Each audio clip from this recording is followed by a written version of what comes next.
باوجود بھی ہم ذلیل و رسوا ہیں، اس کے باوجود بھی ہم غربت و افلاس کے مارے ہیں، اس کے باوجود بھی آج ہمیں جو چاہتا ہے جیسے چاہتا ہے استعمال کرتا ہے اور پیٹتا ہے، اور ہمارے پاس کچھ بھی نہیں۔ وجہ کیا ہے؟ سبب کیا ہے اس کا؟ یہ بات بہت ضروری ہے سمجھنے کے لیے۔ زبان سے کہہ بھی دیا لا الہ تو کیا حاصل؟ اقبال نے کہا تھا دل و نظر جو مسلمان نہیں تو کچھ بھی نہیں۔ آج غور کیجئے، سمجھیے اس بات کو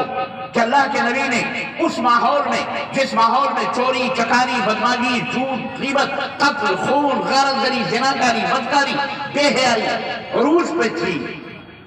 لوگ اس کے ایک ایک عورت 10 مردوں سے شادی کرتے، معاشرہ اتنا منہار تھا، گرا ہوا تھا، سماج کے اندر اتنا تعفن، اتنی بدبو تھی، اس کے باوجود کسی کی طرف اللہ کے نبی نے دعوت دی اس کو روکنے کے لیے۔ سب سے پہلا حکم یہ آیا لا الہ الا اللہ، اور قرآن کا سب سے پہلا حکم بھی یہی ہے کہ اللہ تعالیٰ نے جب اپنے بندوں کو خطاب کیا قرآن کریم میں، سورہ بقرہ پڑھیے آپ، الف لام میم ذالک الکتاب، لوگ آگے چلیے، آگے چند آیتوں کے بعد اللہ نے پوری دنیا کو مخاطب کرتے ہوئے اس نقطے کے اوپر میں توجہ چاہوں گا آپ لوگ صاحب علم بھی ہیں، بیٹھے ہوئے لوگ بھی ہیں، غور و فکر کرنے والے بھی لوگ ہیں۔ اللہ نے کیا حکم دیا؟ یا ایھا الناس اعبدوا ربکم الذی خلقکم والذین من قبلکم لعلکم تتقون۔ اے سنسار کے واسطوں، اے دنیا کے لوگوں سنو، دنیا کے لوگ، ہندو ہو، مسلم ہو، غیر مسلم ہو، کافر ہو، یہودی ہو، نصرانی ہو، جو بھی ہو، غور سے سنو، یا ایھا الناس، اے دنیا کے لوگوں، عبادت کرو، پوجا کرو، بندگی کرو اپنے اس خالق کی، اپنے اس مالک کی، اپنے اس سرشتی کرتا کی جس نے تم کو بھی اور تمہارے پوروجوں کو بھی، باپ داداؤں کو پیدا کیا، لعلکم تتقون، تاکہ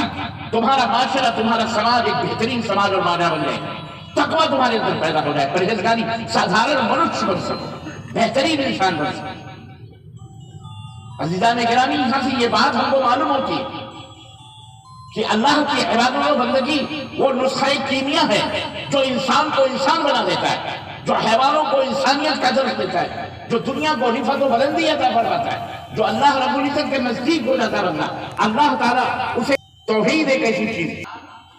140 کروڑ کی آبادی بھارت کے اندر ہمارے سامنے موجود ہے۔ اس 140 کروڑ کے اندر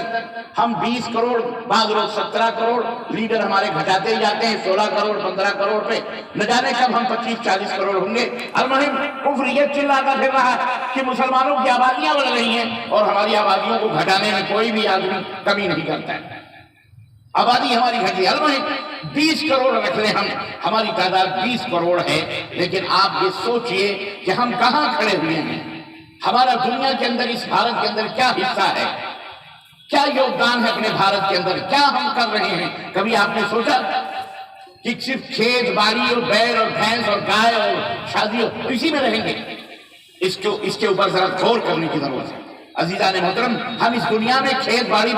کرنے کے لیے نہیں آئے تھے، اس دنیا کو اس دنیا کے اندر ہم یہ مشغول ہونے کے لیے نہیں آئے تھے۔ اللہ نے آپ کی ذمہ داری آپ کو سونپی، اللہ نے لفظ اقرا کے ذریعے سے جو کلمہ پڑھتے ہیں ان کے اوپر ایک ذمہ داری دی تھی، اور فرمایا کنتم خیر امۃ اخرجت للناس تأمرون بالمعروف وتنہون عن المنکر، تم اس دنیا کے قائد ہو، رہنما ہو، عامل ہو، ناہی ہو، لوگوں کو حکم دینے والے، لوگوں کو برائیوں سے روکنے والے۔ ہمیں اللہ نے عزت سے بنایا تھا، نبی کی امت کو بنایا تھا، لیکن آج ہم کہاں کھڑے ہوئے ہیں؟ ہم خود انہی برائیوں کے اندر ملوث ہیں۔ کون سی ایسی برائی ہے جو ہمارے سماج اور ہمارے معاشرے کے اندر موجود نہ ہو؟ عقیدہ ہو، اخلاق ہو، اعمال ہو، ساری برائیوں کے اندر کون موجود ہے؟ عقیدے کی برائی اگر آپ لے لیں تو 20 کروڑ کے اندر میں سمجھتا ہوں 3-4 کروڑ 5 کروڑ 4 کروڑ سے کم ہی تعداد میں لوگ ہوں گے جو صحیح العقیدہ ہوں گے، باقی 16 کروڑ 17 کروڑ تو ان کی تو لوٹیاں ہی ڈوبی ہوئی، جس کو دیکھو درگاہ پہ جھک رہا ہے، مزاروں کی پوجا ہو رہی ہے، توحید کی دھجیاں اڑائی جا رہی ہیں، اور جس کو دیکھو بھئی یا غوث المدد، یا خواجہ غریب نواز، یا بابا، یا بابی، اسی یا رسول اللہ علیہ اسی چکر میں لگا ہوا، نیاز ہے، فاتح ہیں، تعبید ہیں، گھنڈے ہیں، چبوترے ہیں، چھدے ہیں، علم ہیں، اسی کو پوجنے میں لگا ہوا ہے حقیقت کی نہیں ہمارے معاشرے اور سماج کے اندر۔ اور آپ بات کریں تو آپ کے منہ نوچ لیں گے، پھر آپ غیروں تک کیسے پہنچیں گے؟